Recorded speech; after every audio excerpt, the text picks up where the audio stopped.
Legion has been out for a month now, and I've remained pretty absent on YouTube since then. Mostly because of my new job, but also because when I'm not working, I'm spending almost all of my free time playing Legion. I've been having the time of my life and soaking it all in, and now I finally feel ready to share my thoughts on what this expansion has to offer.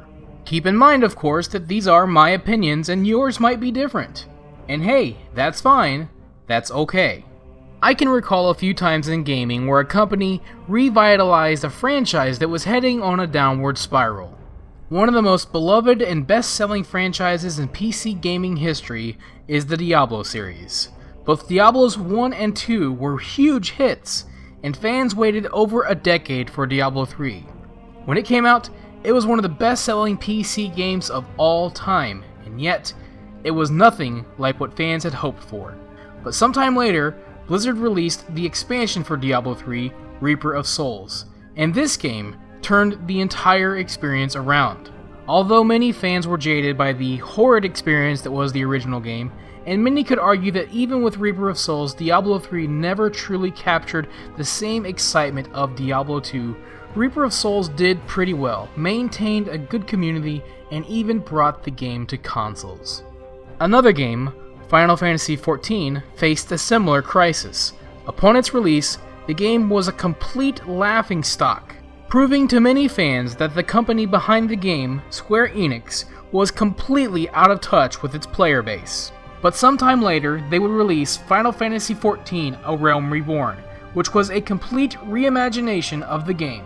This version of the game was met with high praise by players, and the game gained so much momentum that it became one of the most successful MMOs of all time, perhaps second only to the king of the MMO mountain, World of Warcraft. The Blizzard juggernaut, World of Warcraft, is without question the most successful MMO of all time, and it is to this day the highest grossing video game ever.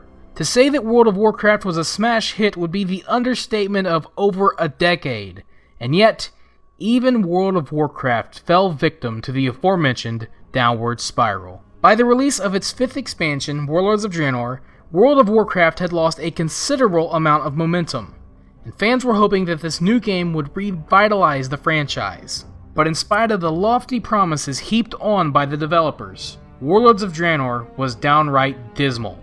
Thanks to an incoherent storyline, lack of content due to so much of it being cut, and a garrison system reflecting the likes of a mere Facebook game, World of Warcraft experienced its biggest player drop-off ever. So many people unsubscribed that Blizzard stopped publicly releasing their subscriber numbers. Ouch.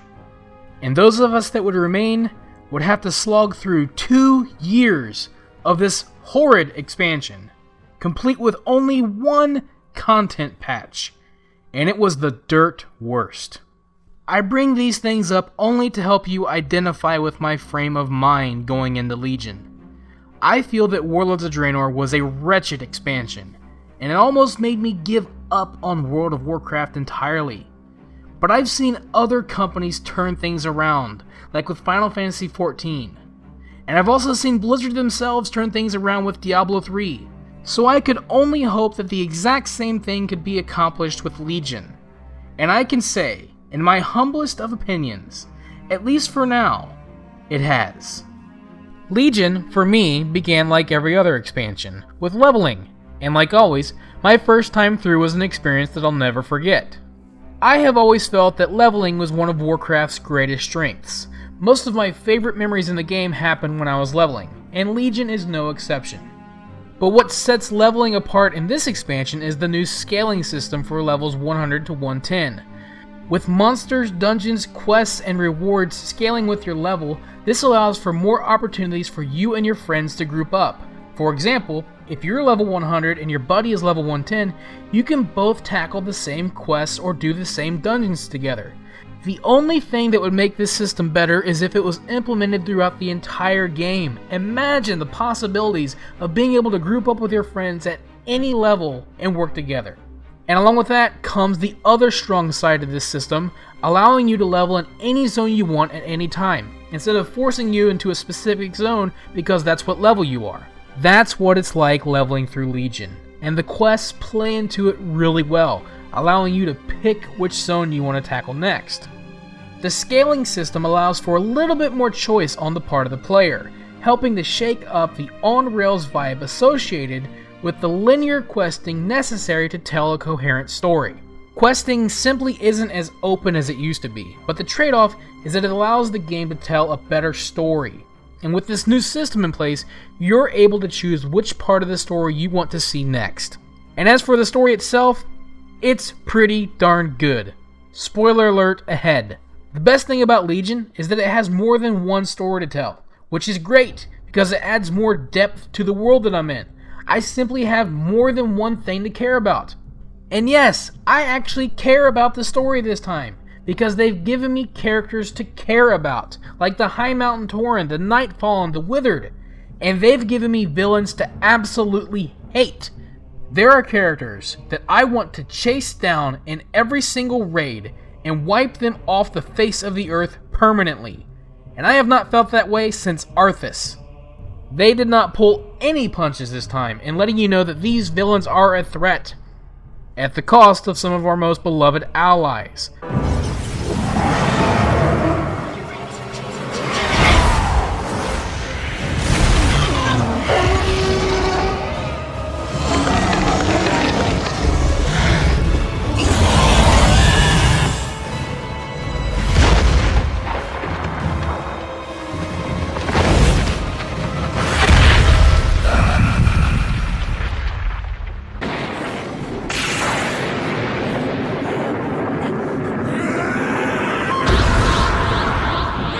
And that's the story that you need to tell.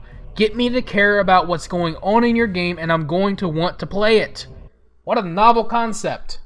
Now, that's not to say that this story doesn't have its fair share of missteps, because believe me, it does. We are prisoners of the droids no longer!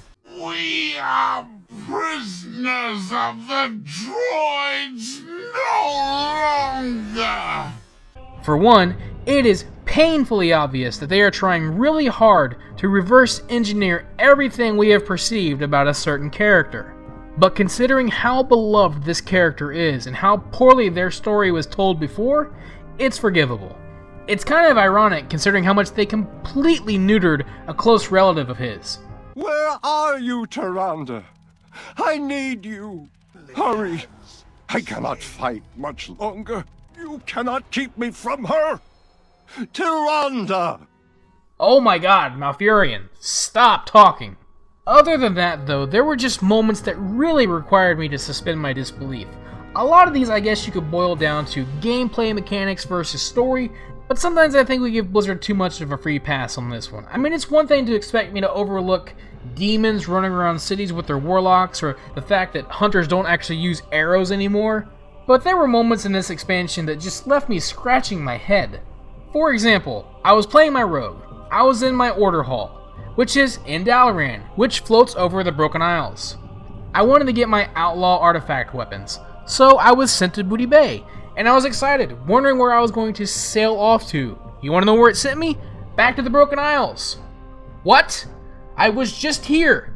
Why did I leave the Broken Isles to go to Booty Bay, to get on the boat, to come back to the Broken Isles? I was already here. What? Another time, I was playing my Death Knight, and my Death Knight is Horde. I was sent to the other city to free another Death Knight so that they could join my squad.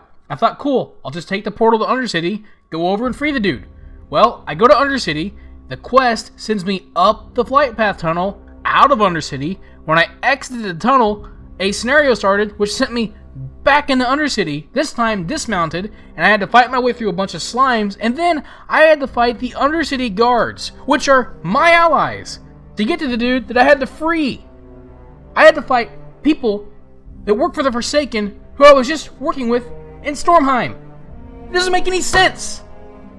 Would it have been hard to just design the quest when you're a Horde so that you could just go and free the person, not have to fight your allies? Because it doesn't make any freaking sense. And speaking of Stormheim, holy cow, if there's one zone that's a bit of a mess, it's that one. I mean, don't get me wrong, the dragons and the Vicryll and the Valkyr and Helheim and Odin and Helya and all that stuff is phenomenal. Love that bit of lore. But when it comes to this Alliance and Horde war, I could not possibly care less. Mainly because the whole war is built around the rivalry between two characters that have a grudge. Not to say that that little story between those two isn't interesting, because it is, but when you add all of the Alliance and the Horde on top of that, that part of it just feels really shoehorned in. It just feels like for the past couple expansions, they haven't done a really good job at giving us a compelling reason to fight each other. I know they want that in the game because A, it justifies having PvP, and B, because Alliance vs. Horde is a big part of the brand for this game. But if you want to keep that faction war alive, come up with a more compelling reason. Think more along the lines of Marvel Civil War. You know, two factions that both have viable worldviews that completely clash with each other and cause a faction war. Maybe I'm just being a little too nitpicky, but some of these things were really hard to overlook for me, and it hurt my immersion a little bit. But besides these minor gripes, the overall story is fine, and I can't wait to see where it takes us next. As for the rest of the game, specifically the endgame, I've been having a really good time. I feel like I'm out in the world more this time as opposed to last time where I was just in my garrison the whole time. But speaking of garrisons, they did manage to bring back that godforsaken mission table, which, once again, is nothing more than menus, menus, menus. This mission table is an improvement over the previous mission table, mainly because it's not a part of the core gameplay experience. But what it did manage to do was pad out what was otherwise a really enjoyable class hall campaign. For me, the mission table just doesn't add anything to the game.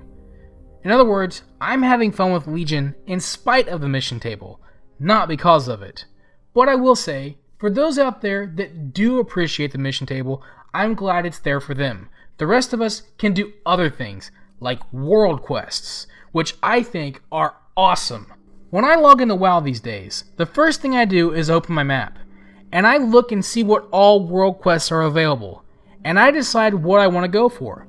Sometimes I'm after rep, other times I'm after artifact power, and every now and then I'm just out to do the pet battle quests. For the first time in this game, I feel like I have plenty to do without feeling obligated to do everything. And that's really enjoyable for me, coming from an expansion where I literally felt like I had nothing to do. The best part about all this is that you can get a lot of the same rewards from different sources. You can get gear, artifact power, and gold from world quests, but you can also get that stuff from the mission table. And you can also get it from doing dungeons, which are a lot of fun this time around. They actually gave me a reason to go back into dungeons. They started off by having a lot of the quest lines in the zones lead to the dungeons, and then give me a quest that sends me in the dungeon that pertains to my class and to the overall story of the expansion. They've done a great job at making dungeons feel important again. And even though I didn't do a lot of them in terms of needing to gear up, I do run them with friends and I have a blast doing it. And I plan to sink my teeth into Mythic and Mythic Plus dungeons soon enough. But so far, having done regulars and heroics, I've had a blast. And these dungeons, in my opinion, are some of the best the game has ever had to offer. And last but not least, my personal favorite feature for this expansion, the artifact weapon. I am having a blast leveling up my artifact weapon. And I realize that some people feel like it's a bit grindy, and I understand where those people are coming from, but I kind of disagree, mainly because I can get artifact power from just about every source. World quest, dungeons, raids, the mission table. It seems like everything is giving me artifact power. And I'm not really obsessed with completing that artifact weapon right away, powering it up to its fullest immediately.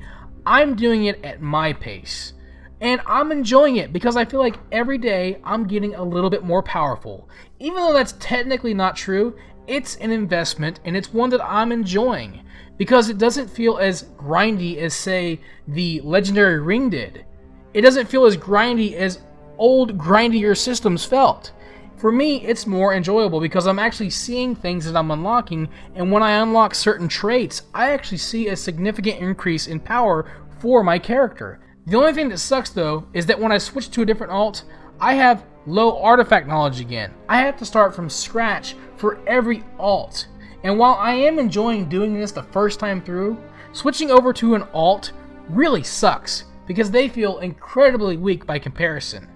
This expansion, one of its major flaws, is that it is not very alt friendly. And there are some things I think they could do to make it more alt friendly. I don't see a reason why artifact knowledge, for example, shouldn't be account wide. I mean, it still takes you a long time to get that artifact knowledge up for your first character anyways, so what's the big deal if your artifact knowledge is the same for your alts? That allows you to switch to them and gain a lot more artifact power so that you can level up their weapons quicker, so that you can enjoy playing those characters more without feeling completely gimped because you're starting on them later. I also think that reputations should be account-wide, or at the very least, server-wide, because going through those reputations to Exalted is fine once, and never again. Being expected to do that for every alt, especially when you have an alt with a different profession, and there are certain recipes unlocked behind Exalted reputations, that's crazy. And it makes playing alts less compelling and a lot more painful for people like me who love playing alts. I am not for diminishing the first playthrough for the sake of making the game more alt-friendly, but when you do things like make artifact knowledge account-wide or reputations account-wide, you don't have to diminish the first time through, because you still have to do it one time.